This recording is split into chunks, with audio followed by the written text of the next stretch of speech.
الحمد لله نحمده ونستعينه ونستغفره ونؤمن به ونتوكل عليه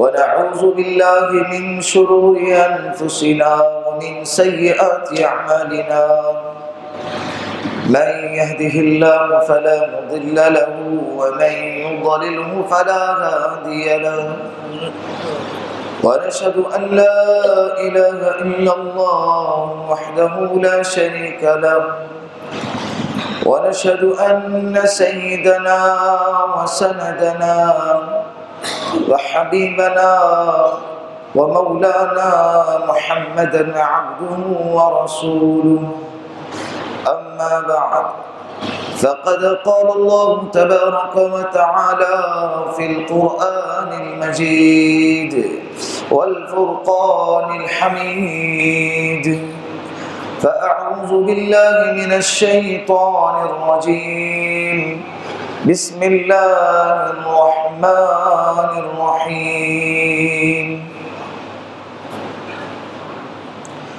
مستهم البأساء والضراء وزلزلوا حتى يقول الرسول متى نصر الله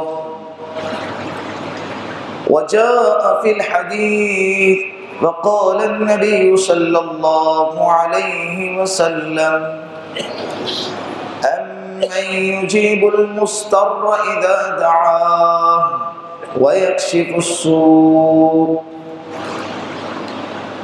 وقال النبي صلى الله عليه وسلم في مقام آخر لا عدوى ولا طيرة ولا هامة أو كما قال عليه الصلاة والسلام صدق الله المولانا العظيم وصدق رسوله النبي الكريم ونحن على ذلك من الشاهدين والشاكرين والحمد لله رب العالمين۔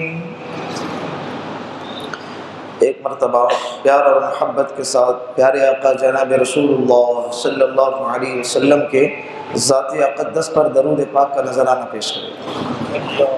اللہم صلی علی محمد فی اول کلامنا اللہم صلی علی محمد فی اوسط کلامنا اللہم صلی علی محمد فی آخر کلامنا۔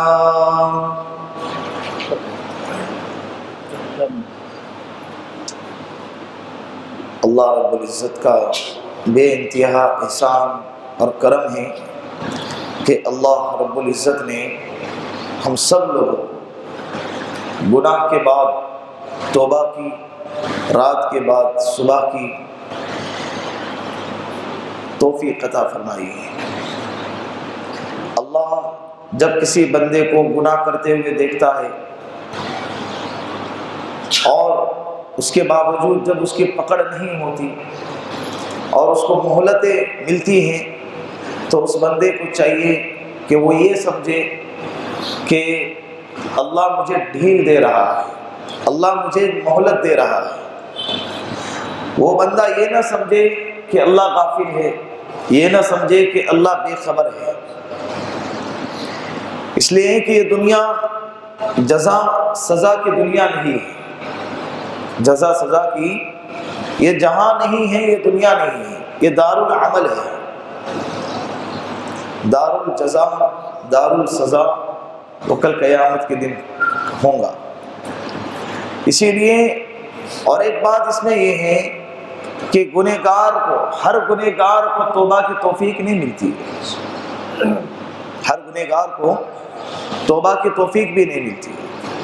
جس طرح سے بعض لوگ یہ سوچ کر گناہ کرتے ہیں کہ توبہ کر لیں گے، لیکن زندگی ہر کسی کو مہلت نہیں دیتی، زندگی ہر کسی کو موقع نہیں دیتی کہ وہ پچھتاوا کر لے، اپنی ندامت کے آنسو بہائے۔ وہ وقت آتا ہی نہیں ہے، اس سے پہلے دنیا سے چلا جاتا۔ تو اسی لیے یہ سوچ کر گناہ نہیں کرنا چاہیے کہ توبہ کر لیں گے، اس لیے کہ بعض گناہ کبھی کبھی انسان کو کفر تک لے جاتے ہیں۔ بعض گناہ ایسے ہوتے ہیں کہ جس سے انسان حالت ایمان سے نکل جاتا ہے، جس طرح سے زنا ہے، اسی طرح شراب کا پینا ہے، اسی طرح جوئے کا کھیلنا ہے۔ یہ گناہ ایسے ہیں کہ اللہ کے رسول نے فرمایا کہ لا یزنی الزانی حین یزنی وہو مؤمن، زنا کرنے والا زنا کرتے وقت ایمان والا باقی نہیں رہتا، اللہ اس کے دل سے ایمان کو اٹھا لیتے ہیں۔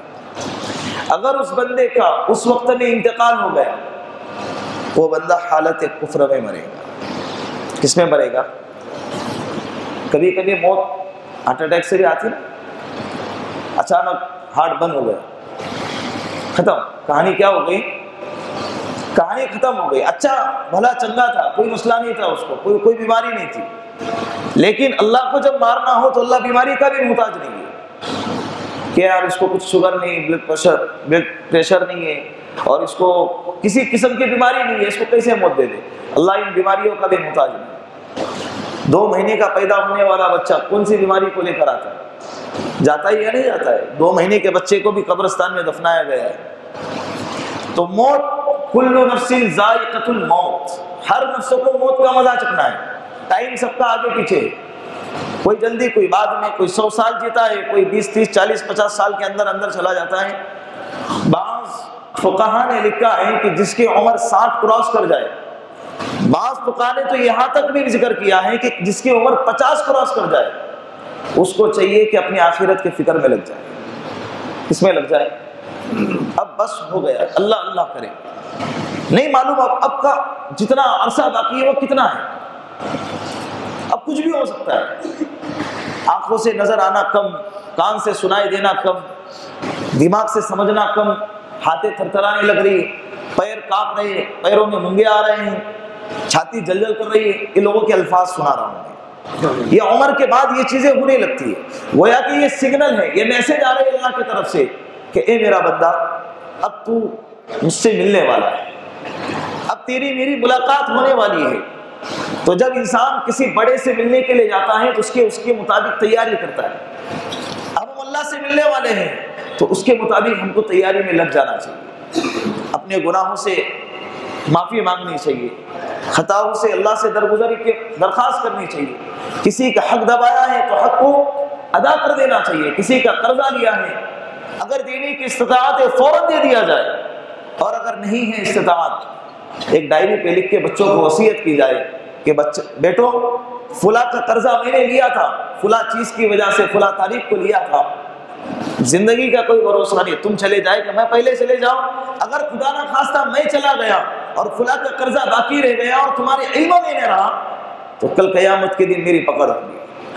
اللہ کے رسول شہید کے بارے میں اللہ کے رسول نے فرمایا کہ جب کوئی بندہ شہید ہوتا ہے تو اس کا قطرہ زمین پہ گرنے سے پہلے اللہ اس کی مغفرت کر دیتے، لیکن اگر کوئی بندہ شہید ہو گیا اور اس پر کسی کا قرض باقی تھا تو اللہ ایسے بندے کی مغفرت نہیں کرتا۔ کتنی خطرناک چیز ہے۔ اللہ کے رسول جب کسی صحابی کے جنازے میں جاتے تو پہلے مجمع سے سوال کرتے کہ اپنے بھائی پر کسی کا قرض تھا؟ صحابہ کہتے جی، کہتے کہ تم اپنے بھائی کا جنازہ پڑھا لو، میں نہیں پڑھا۔ اللہ کے رسول تو منافق کے جنازے میں بھی گئے تھے، رئیس المنافقین عبداللہ ابن ابی ابن سلول کے جنازے کی نماز پڑھانے گئے تھے، یہ تمنا لیتے ہوئے کہ اللہ اس کی مغفرت کرے گے۔ تو سوچو صحابی کا جنازہ اللہ کے رسول نہیں پڑھا رہے، کیا سوچ کے، کیا کہہ کے کہ اس پہ کسی کا قرضہ ہے۔ کتنی بری چیز ہے۔ قرضہ صرف انسانوں سے نہیں لیتے، بینک سے جو لون لیا جاتا ہے نا وہ بھی ایک قسم کا قرضہ ہے، بلکہ یہ تو ایک سب سے بدترین قسم کا قرضہ ہے۔ یہ کیا ہے؟ لوگ یہ پوچھتے ہیں کہ اگر حالت مجبوری ہو تو کیا کرے؟ زمین خریدنی ہے، لون لینا پڑتا ہے، ارے کرائے کے مکان میں رہو، بھوکے رہو، 3 وقتوں کے بجائے 1 وقت کا کھانا کھاؤ، لیکن اپنی زندگی کو قرض کے ساتھ ملوث مت کرو۔ اگر عام قرضہ ہے تو اس میں اتنی برائی نہیں ہے جتنی برائی لون والے قرضے میں۔ اس لیے کہ ایک تو قرضہ ہے، اور ساتھ میں سود اور انٹرسٹ والا جو گناہ ہے وہ گناہ بھی ساتھ میں لگے گا۔ 10 سال تک کا لون نکالا ہوا ہے، 10 سال جیئیں گے تم، اس کی گارنٹی ہے۔ 10 سال 50 ہفتے 40 ہفتے بھر رہے۔ حضرت عمر بن عبدالعزیز رحمۃ اللہ علیہ بادشاہ وقت ہیں، عید کے موقع پر ان کی بیوی نے ان سے درخواست کی کہ اجی عید آ رہی ہے، گھر میں اپنے بچوں کے لیے نئے کپڑے کا کوئی انتظام نہیں ہے، اب محلے کے بچے نئے کپڑے پہنیں گے، ہمارے بچے کیا کریں گے؟ ضد کر رہے ہیں، لہذا آپ نئے کپڑوں کا انتظام کریں۔ بادشاہ وقت نے کیا جواب دیا؟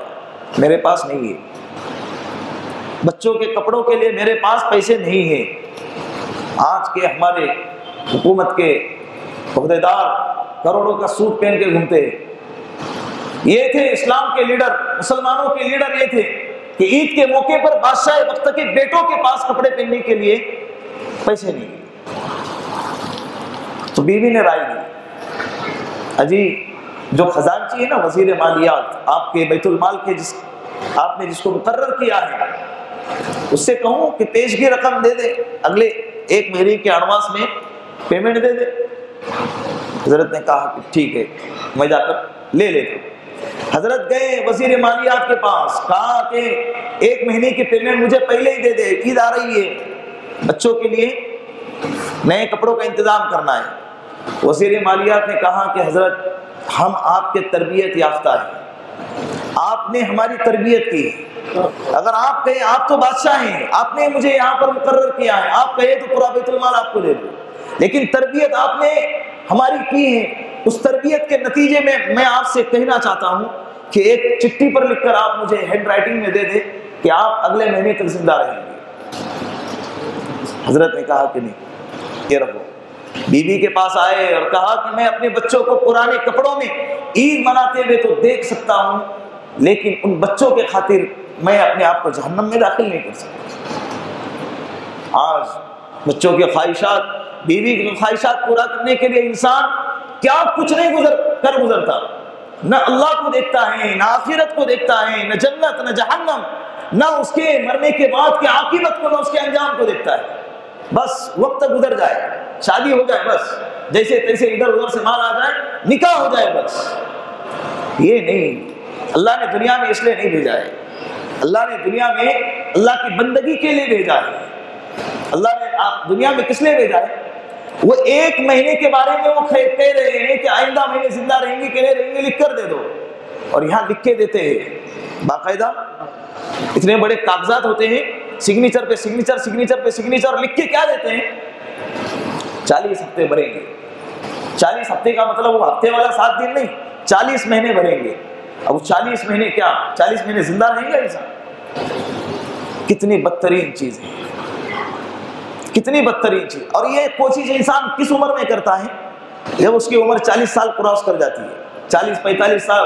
میرے بچوں کے لیے، یہ میرے بچوں کے لیے، تمہارے ابا نے تمہارے لیے کیے، جب نہیں کیے تم نے اپنی محنت سے اپنا ایک حکومت تیار کی، ایک عملہ تیار کیا اور ایک پراپرٹی تیار کی، تمہارے بچے بھی کر لیں گے، تمہارے اپنے بچے بھی کیا کریں گے؟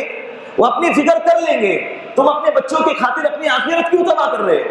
صدقے جاری، اللہ نے مال دیا ہے تو اپنی آخرت کے لیے ایک صدقے جاریہ کا انتظام کر کے جائے۔ اگر دیندار بچے بنائے ہیں تو وہ بچے تمہارے لیے صدقے جاریہ کا انتظام کریں گے، لیکن اگر آپ نے اپنے بچوں کا آخرت کی طرف توجہ نہیں دلایا ہے اور اپنے بچوں کی تربیت آخرت کے اعتبار سے نہیں کی ہے تو آپ کے مرنے کے بعد وراثت پر لڑیں گے۔ وراثت کب ملے گی؟ اولاد ماں باپ کو کوسیں گی کہ میرے باپ نے کیا کر کے گیا ہے، کیا دیا ہے، کیا بنایا ہے، کیا دیا ہے ہمارے لیے، یہ الفاظ ہوں گے۔ اسی لیے اپنی آخرت کی خود ہی فکر کرنی چاہیے، صدقے جاریہ کا انتظام کریں، مسجدوں میں بور کھودیں اور یتیم خانہ بنائیں، اسی طرح مدارس کے اندر کوئی اچھا انتظام کریں کہ مرنے کے بعد وہاں پر نیک کام چلتا رہے اور ہمیں آخرت میں سکون ملتا رہے، قبر کے اندر ہمیں کیا ملتا رہے؟ سکون ملتا رہے۔ 40-45 سال کے بعد انسان لون لے کے گھر بنانے کی فکر میں لگتا ہے۔ 40 سال گویا کہ ایک زندگی کا تہائی حصہ اس کا کیا ہو گیا؟ تہائی حصہ گزر گیا، اب ایک حصہ باقی ہے۔ وہ ایک حصے کے لیے انسان کیوں اتنا تگ و دو کر رہا ہے؟ جیسی گزری ویسی گزر گئی، اے اللہ جتنا وقت باقی ہے اب آنے والی زندگی تیری مرضی کے مطابق گزر، یہ انسان کی فکر ہونی چاہیے۔ آخری پڑاؤ کس میں ہو؟ اللہ کی یاد میں، آخری پڑاؤ آخرت کی تیاری میں، سب کریں گے انشاءاللہ۔ یہ معاشرے کے اندر بہت زیادہ چل رہا ہے، اس لیے یہ ٹاپک کو ابتدا میں لے کر آیا۔ اللہ کے رسول صلی اللہ علیہ وسلم، میں نے جو خطبے میں آیت تلاوت فرمائی ہے، مستہم البأساء والضراء وزلزلوا حتى يقول الرسول متى نصر اللہ۔ پہلے زمانے میں جب کسی نبیوں پر، امتوں پر حالات آتے تھے، آزمائش آتی تھی، تکلیفیں پریشانیاں آتی تھی، تو وہ کس کو پکارتے تھے؟ متى نصر اللہ، اللہ کی مدد کب آئے گی؟ سیدھا اللہ کی طرف۔ اللہ کے رسول نے بھی جا بجا اپنی امت کو تعلیم دی ہے، ادعونی استجب لکم۔ اللہ نے قرآن میں کہا ہے مجھ سے مانگو میں دعا قبول کروں گا۔ امن یجیب المضطر اذا دعا ویکشف السوء، جو بھی بندہ کسی اضطرار کے حالت میں ہو، حالت تکلیف میں ہو، مجھے پکارو۔ اللہ کہہ رہے کسے پکارو؟ مجھے پکارو، میں تمہاری حالت کو ٹھیک کر دوں گا، میں تمہاری پریشانیوں کو دور کر دوں گا۔ آج انسان جب پریشان ہو جاتا ہے تو سیدھا عاملوں کے پاس چلا جاتا ہے۔ کہاں جاتا ہے؟ عاملوں کے پاس، باباؤں کے پاس، درگاہوں کی طرف، مزاروں کی طرف رخ کرتا ہے۔ اللہ کہہ رہے ادعونی، مجھ سے مانگو۔ اللہ اگر یہ سلسلہ اسی وقت تک قائم کر دیتے کہ اگر تمہیں مجھ سے مانگنا ہے تو فلاں جگہ سے مانگنا پڑے گا، وایا ہو کہ میرے طرف آنا پڑے گا، فلاں درگاہ میں جاؤ، تم وہاں پہ ماتھا ٹیکو، ناریل پھوڑو، چادر چڑھاؤ، ہار پہناؤ، میں خوش ہو جاؤں گا، پھر میں تمہاری مرادیں پوری کروں گا۔ اللہ نے ایسا کہا؟ نہیں کہا نا۔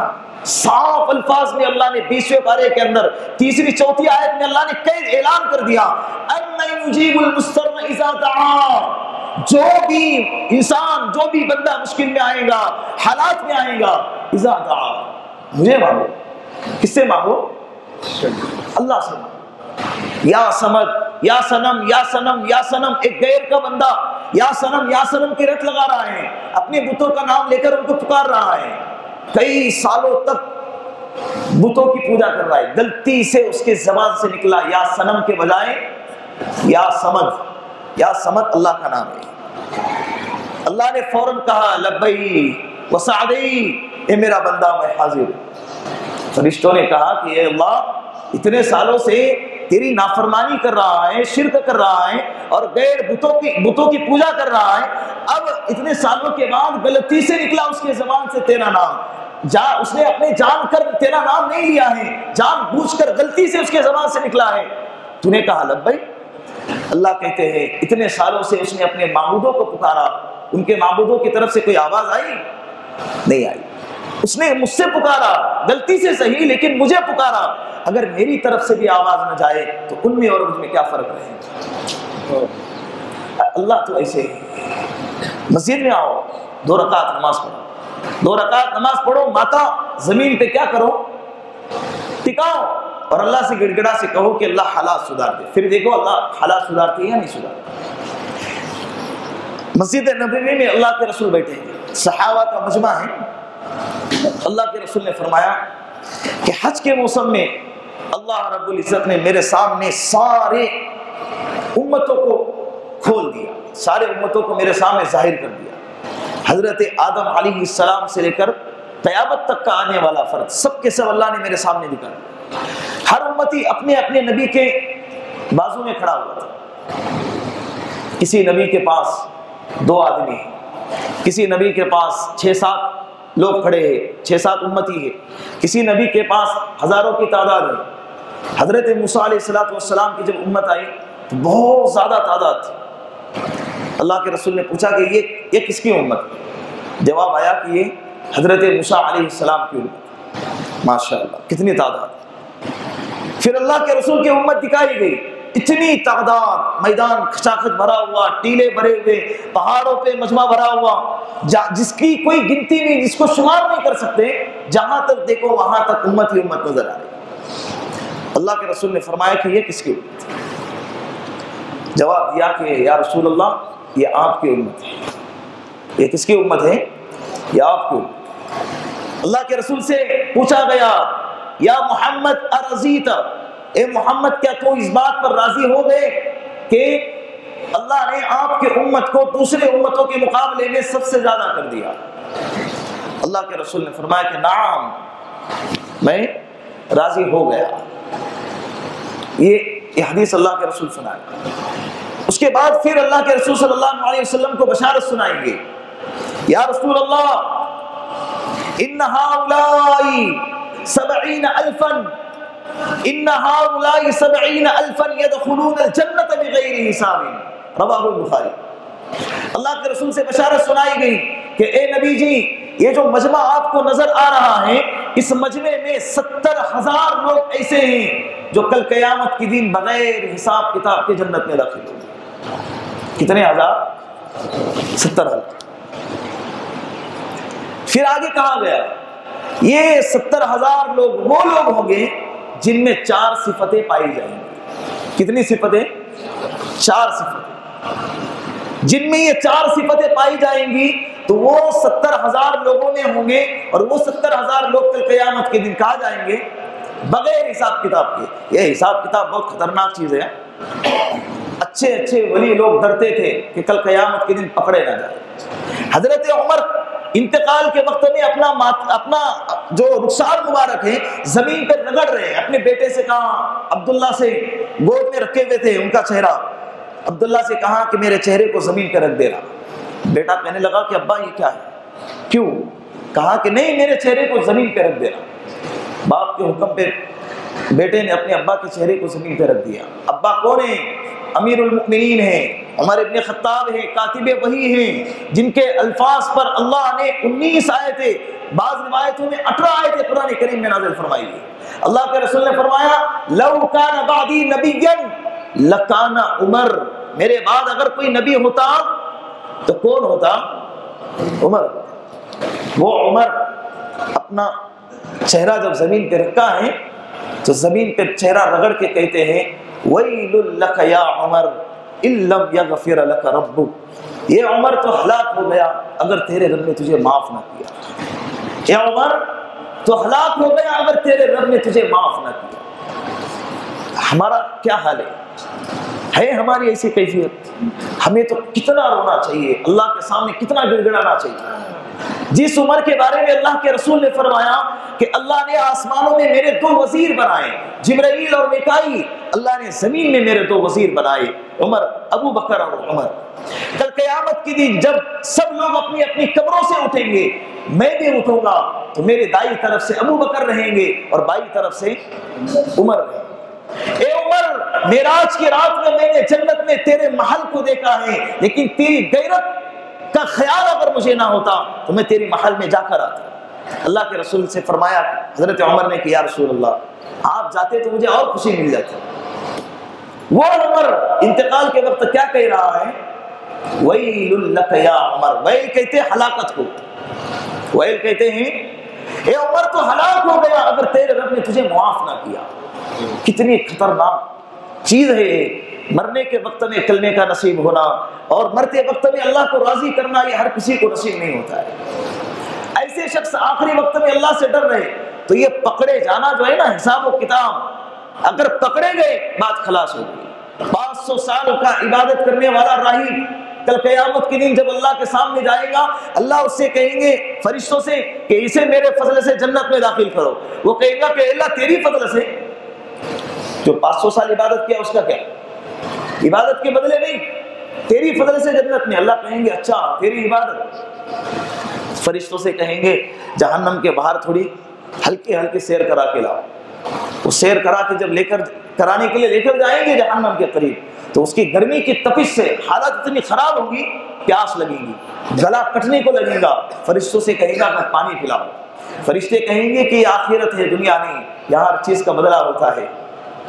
تم جو ہے پانی مانگ رہے، پانی ملے گا لیکن کیا دو گے؟ وہ کہنے لگا میں کیا دوں، میرے پاس کچھ بھی نہیں۔ فرشتے کہیں گے تیرے پاس 500 سال کی عبادتیں ہیں نا، وہ دے دے، یہ پانی لے لو۔ ہاں لے لو، پانی دے دو۔ پانی پی لیا، پھر پیاس لگی، پھر کیا کہا کہ اور دے دو. کہا اب کیا ہے تمہارے پاس؟ کہا کچھ نہیں. اللہ نے کہا کہ میرے بندے تیرے 500 سال کی عبادت کا بدلہ تو ایک گلاس پانی بھی نہیں. میں تجھے اتنی بڑی جنت دے رہا ہوں، میں تجھے اتنی بڑی جنت دے رہا ہوں. تو اللہ کے رسول نے جب حدیث بیان فرمائی تو حضرت امی عائشہ نے فرمایا کہ یا رسول اللہ، کہ کل قیامت کے دن آپ بھی اللہ کے فضل سے جنت میں جائیں گے؟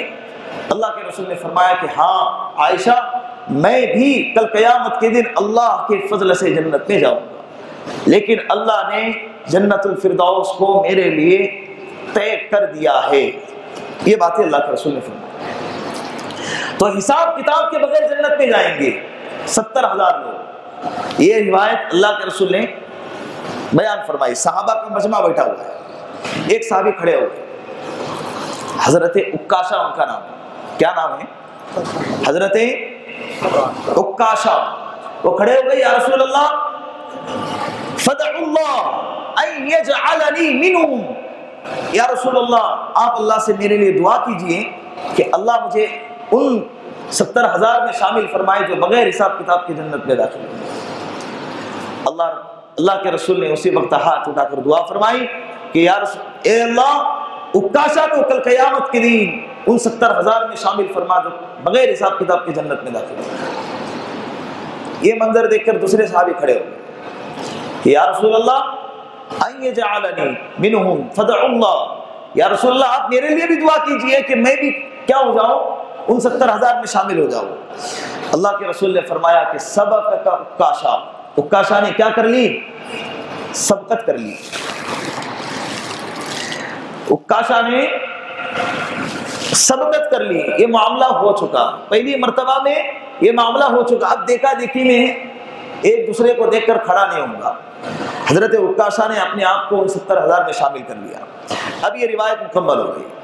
دوسری بات، اب یہاں پر 70,000 کا حدیث میں جملہ استعمال کیا گیا. تو 70,000 سے محدثین فرماتے ہیں کہ عرب میں ایک اسلوب ہے کہ جب لا تعداد کسی عدد کو بتانا ہو، بے شمار کسی عدد کو بتانا ہو، تو وہاں پر 70 کے حصے کو بیان کرتے ہیں. کہتے ہیں نہیں کیا میں نے 20 دفعہ تجھے کہا، تو 20 دفعہ کا مطلب یہ نہیں کہ 20 دفعہ کا مطلب یہ ہوتا ہے کہ میں نے تجھے بہت مرتبہ کہا. تو اسی طرح 70,000 جنت میں جائیں گی کا مطلب بے شمار جنت میں جائیں گے.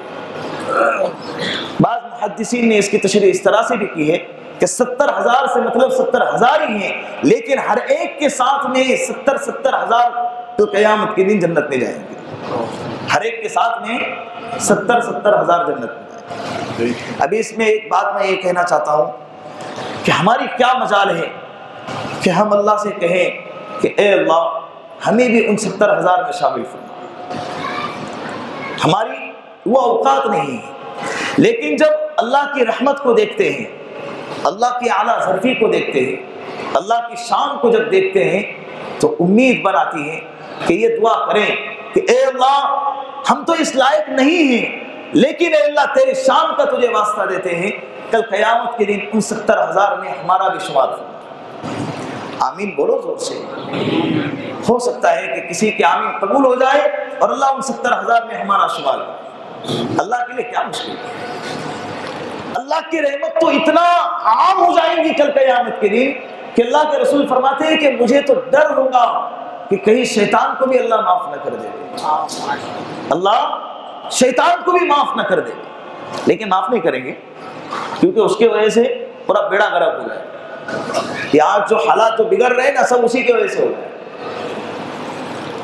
تو یہ 70,000 والا 70,000 کی وضاحت ہو گئی. اب اللہ کے رسول نے جو باتیں بیان فرمائی کہ 4 چیزیں جس میں پائی جائیں گی وہ کل قیامت کے دن 70,000 لوگوں میں ہوں گا جو بغیر حساب کتاب کے جنت میں داخل ہوں گے. آپ ارادہ کرو. اس مجمع میں بیٹھنے والوں سے درخواست کرتا ہوں کہ انشاءاللہ یہ پوری زندگی ان 4 چیزوں 4 صفات کو اپنے اندر پیدا کریں گے انشاءاللہ. بہت آسان ہے. کوئی بڑا پہاڑ سر پہ اٹھانا اور 400-500 کلومیٹر پیدل چلنے والا مسئلہ نہیں ہے. بہت آسان ہے. پہلی چیز اللہ کے رسول نے فرمائی کہ جو بندہ داغ دے کر اپنی بیماری کا علاج نہ کرتا، داغ دے کر لوہے کو آگ میں گرم کرتے تھے عرب میں، جب کسی بدن پر زخم ہوتا تھا تو زخم کا علاج کرنے کے بعد اگر علاج نہ ہوا تو آخری درجے میں لوہے کو گرم کرتے اور گرم کرنے کے بعد اس کو زخم پہ رکھ دیتے اور اس کے ذریعے علاج کرتے تھے۔ اللہ کے رسول نے ایسا علاج کرنے سے منع فرمایا، اس لیے کہ پہلے وہ 4 صفات گنا دیتا ہوں، بعد میں اس کی تشریح کریں گے ہلکے ہلکے۔ سب سے پہلے داغ دے کر علاج کرنا، ایسا نہ کرتا۔ دوسرے نمبر پہ بدشگونی بدفعلی نہ لیتا ہوں، بدشگونی بدفعلی نہ لیتا ہوں۔ بلی گئی، اب میرا کام بگڑے گا، میرے سامنے سے چلے گئی۔ رات میں ناخن مت کاٹو، نحوست آئیں گی۔ ٹوٹے ہوئے آئینے میں چہرہ مت دیکھو، کیا ہوں گے؟ رشتے ٹوٹ جائیں گے۔ ٹوٹے ہوئے کپ میں چائے مت پیو، پانی مت پیو۔ یہ ساری جو چیزیں ہیں، میری بیٹی کا رشتہ کیا ہو گیا؟ بندش ہو گئی، اور کھلا جگہ پہ بات نہیں بن رہی ہے۔ یہ بدشگونی آگے چل کے جن کے ساتھ رشتہ طے ہوا ہے، کسی بدفعلی کے پاس گئے جو بدشگونی کرتا ہے، بدفعلی بتاتا ہے، یا آگے کا فال کھل کے بتاتا ہے، اس کے پاس گئے اور اس سے پوچھ رہے ہیں کہ فلاں کے ساتھ میرے بیٹی کا رشتہ ہوا ہے، تو کیسا رہے گا، کیسا رہے گا؟ پھر وہ آگے کا کیسا رہے گا وہ بتاتا ہے، تفصیل میں آئیں گے۔ تو دوسرے نمبر پر کیا ہے؟ بدفعلی اور بدشگونی نہ لیتا۔ تیسرے نمبر پہ جھاڑ پھونک نہ کرتا ہوں۔ کیا نہ کرتا ہوں؟ جھاڑ پھونک نہ کرتا ہوں۔ اس کی بھی بہت ساری لمبی تفسیر ہے، انشاءاللہ وہ بھی تفصیل میں آ گئی۔ چوتھے نمبر پہ یہ تینوں چیزوں میں اللہ پر بھروسہ کرتا ہوں۔ یہ تینوں چیزوں میں اللہ پر کیا کرتا ہوں؟ بیمار ہو گیا، ڈاکٹر نہیں بلکہ اللہ پہ بھروسہ کر کے علاج کر رہا ہے۔ علاج کرنے کو کہاں ہے، لیکن ایسا علاج ملے جس علاج سے تکلیف زیادہ ہوتی ہو، جس علاج سے نفع کا یقین نہ ہو اور تکلیف زیادہ ہو، ایسے علاج سے شریعت نے منع کیا ہے۔ تو چوتھے نمبر پر کیا ہے؟ کہ تینوں چیزوں میں اللہ پہ بھروسہ کرتا ہوں۔ یہ 4 صفتیں جس میں پائی جائیں گی وہ کل قیامت کے دن بغیر حساب کتاب کے جنت میں داخل ہوگا۔ پہلے نمبر پر کیا ہے؟ داغ دے کر علاج کرنا۔ عرب کے زمانے میں یہ کہا جاتا تھا کہ جب کوئی بیماری کا علاج نہیں ہوا تو آخری درجہ داغ دے کر ہی۔ ان کا عقیدہ بن گیا تھا کہ داغ دینے سے علاج ہو جاتا ہے۔ ابھی اس میں بہت سارے نقصانات ہیں۔ 2 نقصان تو محدثین نے یہ بتائے کہ ایک یہ کہ اس میں فائدہ یقینی نہیں ہے، ہو سکتا ہے کہ ٹھیک ہو جائے اور ہو سکتا ہے کہ انسان تکلیف کو برداشت نہ کرے اور مر جائے۔ کتنی قیامت ٹوٹ پڑتی ہے گرم لوہا اگر انسان کے بدن پہ لگا دیا جائے، تو اس میں کیا ہے؟ فائدہ یقینی نہیں ہے اور تکلیف فوری طور پر ہے۔ فوری طور پر کیا ہے؟ تکلیف ہے۔ جب ڈاکٹروں نے کہہ دیا نا کہ گارنٹی نہیں ہے، پھر بھی اس سے کہہ رہے نہیں تم کرو، نہیں تم کیا کرو، علاج کرنا ہی پڑے گا تمہیں۔ جب سامنے والے نے کہہ دیا کہ ہم کرنے کی وجہ سے یہ ٹھیک نہیں ہوگا، تو پھر خامخواہ اس کے سامنے منت سماجات کرنے کی ضرورت نہیں ہے۔ اللہ کی طرف رجوع ہو جائے۔ زمزم پلائے، زمزم سے علاج کرے۔ حدیثوں میں زمزم کے بہت سارے فضائل بیان فرمائے۔ جہاں جب تمام دوائیوں کا علاج ختم ہو جاتا ہے، وہاں سے زمزم کا علاج شروع ہو جاتا ہے۔ اس کے بھی وہ ایک الگ ٹاپک ہے زمزم کے فضائل پہ، تو زمزم اپنے گھر میں رکھا کرے۔ تو یہ داغ دینا، داغ دینے سے اللہ کے رسول نے کیا کیا ہے؟ منع فرمایا ہے۔ آج کے زمانے میں ویسا علاج ہوتا نہیں ہے، اس لیے میں نے کہا کہ بہت آسان ہے 4 صفتوں پہ عمل کرنا۔ پہلی صفت تو ہمارے تصور میں بھی نہیں ہے۔ جہاں اگر کدھر ٹاکے وغیرہ لگانا ہو تو اس جگہ کو سول کر دیتے، تکلیف کا کوئی مسئلہ ہی نہیں۔ اللہ نے ایسی سہولتیں پیدا فرمائی۔ دوسرے نمبر پہ جو چیز ہے بدفعلی، بدشگونی، اللہ کے رسول نے فرمایا لا عدوا ولا طیرۃ ولا حاما۔ بدفعلی، بدشگونی، بیماری کا ایک دوسرے کو لگنا، اس کی کوئی حقیقت نہیں ہے۔ اگر کوئی بندہ کسی ایسے شخص کے پاس جاتا ہے، کاہنوں کے پاس جاتا ہے اور ایسے باباؤں کے پاس جاتا ہے جو غیب کی خبریں دیتا ہے کہ تمہارے اوپر ایسا ہوگا، تمہارا رشتہ نہیں جمے گا، تمہارا رشتہ ٹوٹے گا، فلیس منا، اللہ کے رسول نے فرمایا کہ ایسا بندہ میری امت میں سے نہیں ہے۔ میری امت میں سے مطلب مسلمانوں میں سے نہیں ہے، ایسا بندہ مسلمان ہی نہیں ہے۔ اللہ کی ذات پہ بھروسہ رکھنا چاہیے۔ بلی اڑوی جانے سے کیا ہوتا ہے؟ بلی راستہ کاٹنے سے کیا ہوتا ہے؟ کچھ نہیں ہوتا ہے، گئی وہ اپنی منزل کی طرف آگے چلے جاؤ. ہزاروں دفعہ ہم نے بھی بلی کو کراس کیا ہے, کچھ نہیں ہوا.